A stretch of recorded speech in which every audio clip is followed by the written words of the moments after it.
just met George Lopez. You've been in the game for decades. George been in for decades, and y'all just met each other? I just met him. My friend Ruben Paul, who's one of my best buddies, travels with him, writes for him, and I met him finally because I FaceTime with him. He was like, "Hey, Godfrey, respect," and then I finally met him because he's one of the funniest.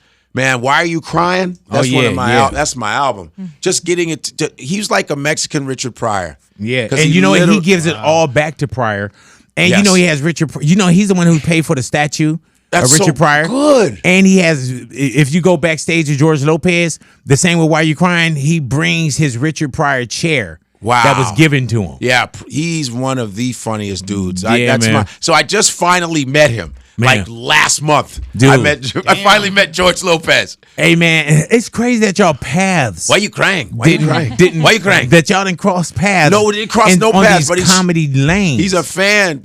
Sometimes I would just miss him at the Laugh Factory. Right. I'm like, damn! And I finally got a picture with him. Hey and everything. man, Godfrey, I have so many George Lopez because George is just one of those guys I've known for years, right? Yeah. But I remember my wife now. Yeah. I remember the first night I traveled somewhere. Yeah. Was going to go see George. That was the first time we ever left California together, or even stayed in a hotel together. Wow. It was George Lopez was doing a show up in Vegas, and he got me the adjoining room. You know, and so that was one of them things like, oh yeah, we're going to Vegas, you know, and George Lopez is hot as fish grease at this time, you know. Yeah. And so it was like one of those where we walked down together. I never knew the path to get to the stage. They walk through the kitchen and all this. Yeah. And I'm with this girl that I'm trying to impress who is now my wife. Yeah. And George gave me the opportunity to look like Superman to her. You know what I'm saying? Yeah.